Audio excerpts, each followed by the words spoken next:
नमस्कार दोस्तों मैं हूं कृष्णा त्रिपाठी। दोस्तों हमने पिछले वीडियो में देखा था मध्य प्रदेश के भौगोलिक विभाजन का पहला भाग यानी मालवा के पठार के बारे में। इस वीडियो में हम नर्मदा सोन घाटी के बारे में पढ़ेंगे। नर्मदा सोन घाटी मतलब वह पाथ जिसमें से नर्मदा नदी बहती है, उसको बोलते हैं नर्मदा घाटी। सोन घाटी इसलिए बोलते हैं क्योंकि नर्मदा अमरकंटक से निकलती है और जहां से निकलती है वहीं से अमरकंटक से ही सोन नदी भी निकलती है, इसलिए इसको नर्मदा सोन घाटी कह देते हैं। तो यहाँ पे हम मुख्य रूप से नर्मदा के बारे में ही पढ़ने वाले हैं।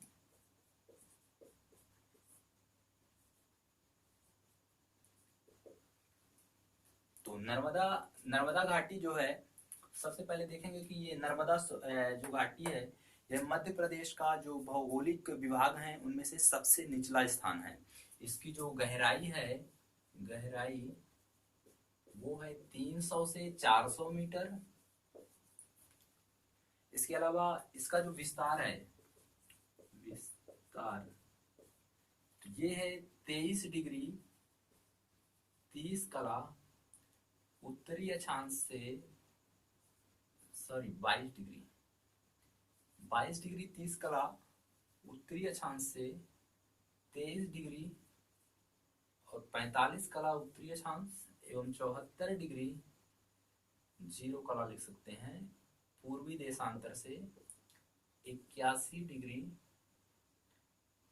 30 कला पूर्वी देशांतर तक, ये इसका विस्तार है। इसके अलावा हम देखते हैं कि जो नर्मदा नदी निकलती है वो अमरकंटक से निकलती है। उसका जो उद्गम है वो है अमरकंटक, और वो अमरकंटक 3 पर्वतों का मिलन स्थल है। वो पर्वत हैं विंध्य पर्वत, सतपुड़ा पर्वत एंड माइकल पर्वत श्रेणी। ये 3 पर्वत श्रेणियों का मिलन स्थल है अमरकंटक। तो ये विंध्य पर्वत उत्तरी भाग है, सतपुड़ा दक्षिणी और माइकल पर्वत श्रेणी पूर्वी भाग है। यहाँ पे तीनों पर्वतों का मिलन स्थल है, यहाँ से नर्मदा निकलती है और नर्मदा जहां से निकलती है वहां से भी 3 नदियां निकलती हैं और वो हैं सोन, जोहिला और नर्मदा।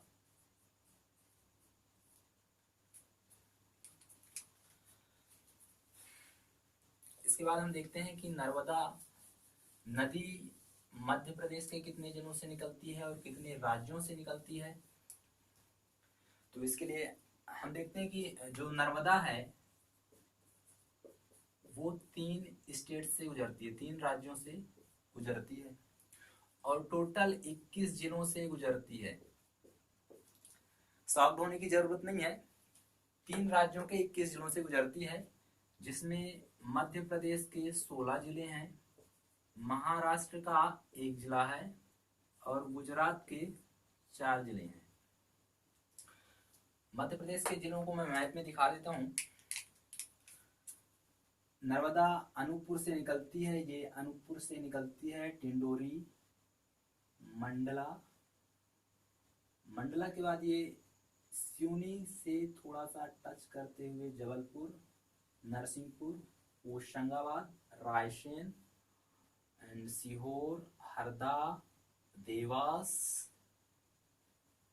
खंडवा, खरगोन, बड़वानी, धार, अलीराजपुर, और ये अलीराजपुर के साथ महाराष्ट्र की सीमा बनाती है और महाराष्ट्र के साथ ये गुजरात की सीमा बनाती है और ये फिर खंभात की खाड़ी में जाकर के गिर जाती है।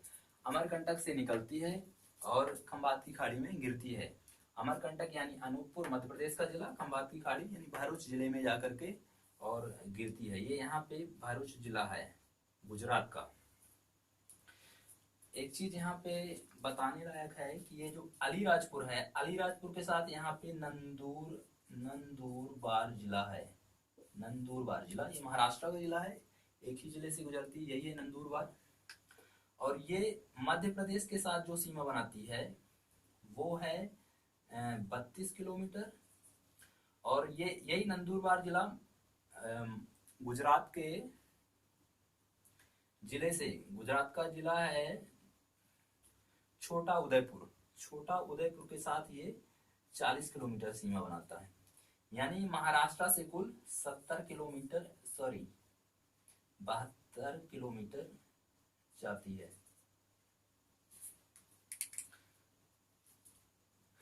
तो अब हम देख लेते हैं कि मध्य प्रदेश जो 16 जिले हैं, तो उसमें से अनूपपुर एक, डिंडोरी, मंडला, सिवनी, जबलपुर, नरसिंहपुर, होशंगाबाद, रायसेन, सीहोर, हरदा, देवास, खंडवा, खरगोन, धार, बड़वानी और ये अलीराजपुर, ये 16 जिलों से नर्मदा नदी गुजरती है मध्य प्रदेश में। मध्य प्रदेश में स्टार्टिंग पॉइंट अनूपपुर और एंडिंग पॉइंट यहाँ पे अलीराजपुर में सोंडवा है, सोंडवा नाम की जगह है, ये मध्य प्रदेश में लास्ट पॉइंट है इसका। इसके अलावा मध्य प्रदेश का बेसिन देखते हैं। तो जो मध्य प्रदेश की लंबाई है, मध्य प्रदेश में नर्मदा की लंबाई है वो है 1077 किलोमीटर, सॉरी 1077। महाराष्ट्र में जो लंबाई है वो है 74 किलोमीटर, 2 किलोमीटर सीमा जो कहीं नहीं है ना। और 161 ये गुजरात में,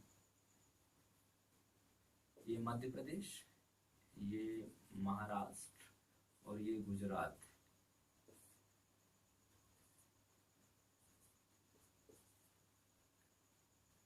सॉरी 1312 किलोमीटर ये टोटल लेंथ है नर्मदा नदी की।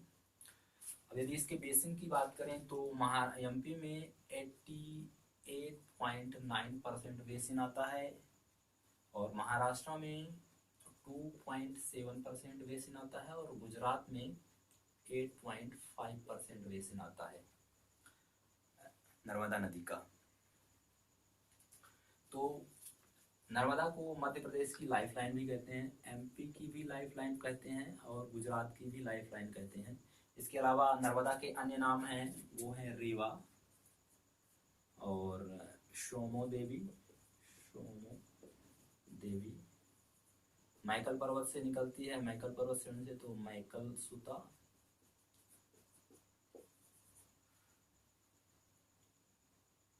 ये सारे नाम है इसके। अब हम देखते हैं नर्मदा की सहायक नदियां कौन सी हैं। तो नर्मदा की टोटल 41 सहायक नदियां हैं, 41 सहायक नदियां हैं।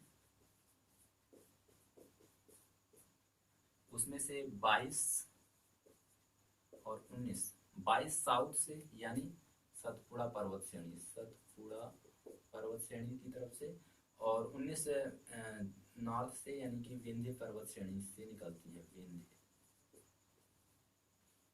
पर्वत श्रेणी से। ठीक है, जो साउथ से निकलती हैं उनमें है बंजर, बंजर, शेर, सक्कर, तवा, दूधी, गंजाल, ये मुख्य नदियां हैं और ये लेफ्ट से गुजरती हैं। ठीक है, और जो राइट से गुजरती हैं वो हैं हिरण, तिंदोनी, बारना,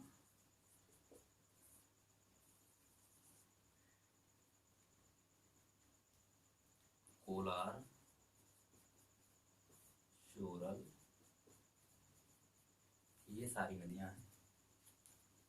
इसके अलावा मध्य प्रदेश में नर्मदा नदी में कुछ जलप्रपात हैं, उनको देख लेते हैं।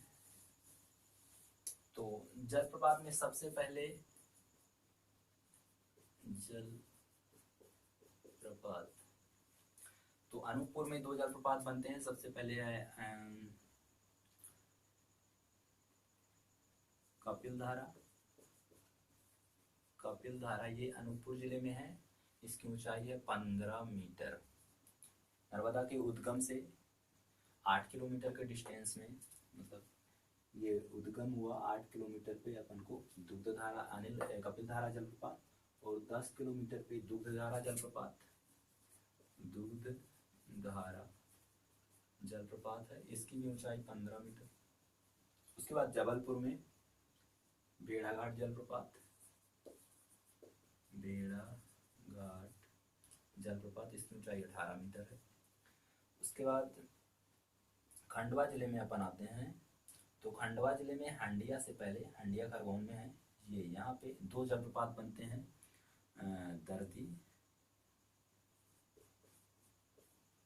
दर्दी जलप्रपात ये है 12 मीटर, और मंधार जलप्रपात ये भी 12 मीटर। इसके बाद खरगोन जिले में है सहस्त्रधारा जलप्रपात, सहस्त्रधारा जलप्रपात, इसकी ऊंचाई 8 मीटर है। इस तरह से ये मुख्य जलप्रपात है नर्मदा नदी में। अब हम देखते हैं कि जो नर्मदा नदी बेसिन है वो कहाँ से कहाँ तक है। बेसिन देखिए, नदियाँ जो नर्मदा नदी है वो 16 जिलों से गुजरती है, लेकिन बेसिन 16 से ज़्यादा जिलों में होगा, क्योंकि जिन नर्मदा की अगर ट्रिब्यूटरी से या सहायक नदी से इन जिलों को फायदा हो रहा है तो ये भी बेसिन पे आएंगे, ठीक है।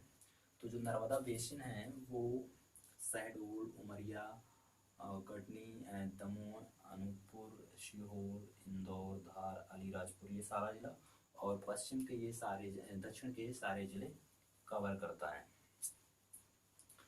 तो इस बेसिन को हम 5 भागों में बांट सकते हैं। तो सबसे पहला है उच्च पर्वतीय प्रदेश, उच्च पर्वतीय प्रदेश।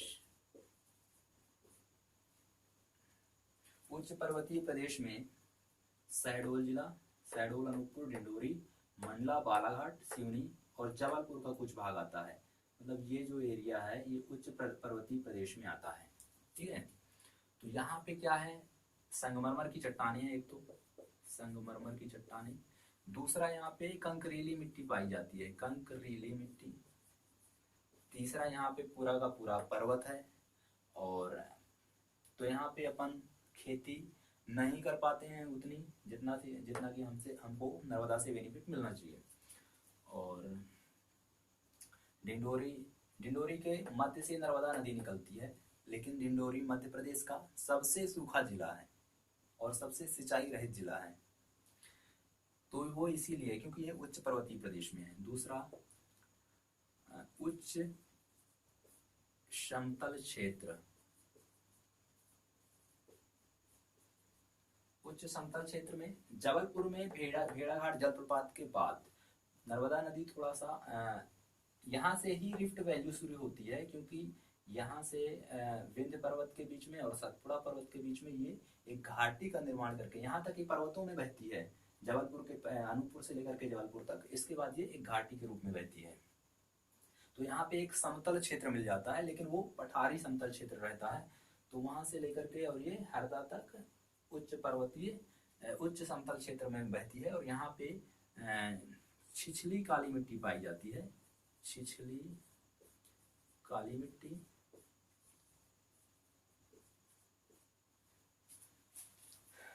तो इस एरिया में खेती की जा सकती है, ये फर्टाइल जोन है। और उसके अलावा तीसरा है मध्यम समतल क्षेत्र,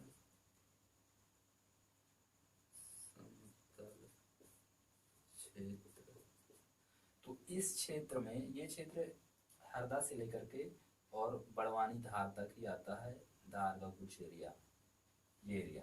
तो इसमें क्या है, गहरी काली मिट्टी पाई जाती है, गहरी काली मिट्टी, इसलिए यहाँ पे कपास की खेती अधिक होती है। ये भी फर्टाइल जोन है, मतलब यहाँ पे उपजाऊ भूमि पाई जाती है और सिंचाई की सुविधाएं भी हैं यहाँ पे।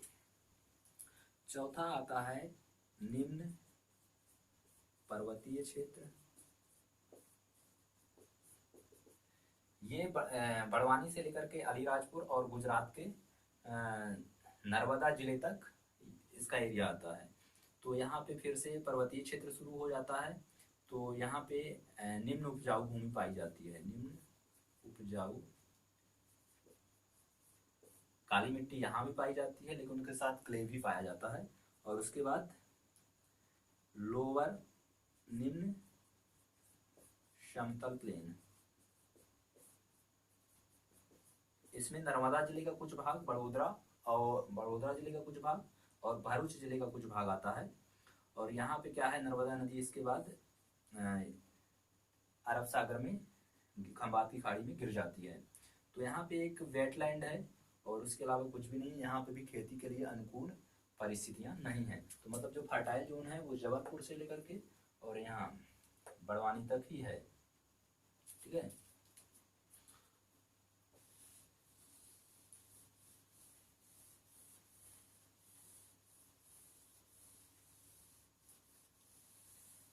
इसके अलावा जो है नर्मदा घाटी का क्षेत्र है, यहाँ पे वर्षा कितनी होती है, तो वर्षा होती है 170 से 140 सेंटीमीटर। बट नर्मदा घाटी में ही एक पचमढ़ी का क्षेत्र है, वहाँ पे 200 सेंटीमीटर वर्षा होती है। और यदि यहाँ पे वनों की बात करें तो 125% है। और यहाँ पे सागौन, साल, ये सारे वन पाए जाते हैं। इसके अलावा पर्यटन के बारे में अगर देखें तो यहाँ नर्मदा घाटी जो है वहाँ पे पर्यटन की अपार संभावनाएं हैं। उसमें से मंडला में कान्हा किसली, उसके बाद यहीं पे फासिल राष्ट्रीय उद्यान है डिंडोरी में, फासिल राष्ट्रीय उद्यान। उसके अलावा होशंगाबाद में पचमढ़ी, और धार में अगर हम आते हैं तो यहाँ पे अपन को भीमबेटका, ये भी नर्मदा के किनारे ही है भीमबेटका। ये पुरातात्विक स्थल है और ये आद्य ऐतिहासिक काल की गुफाएं हैं।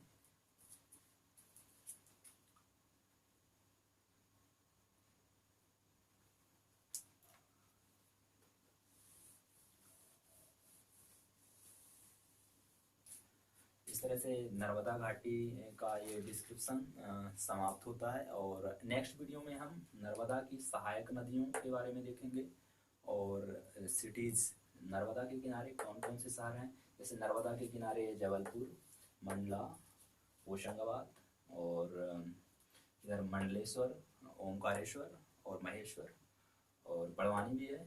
तो ये साउथ में है, नॉर्थ में, सारा डिटेल में देखेंगे।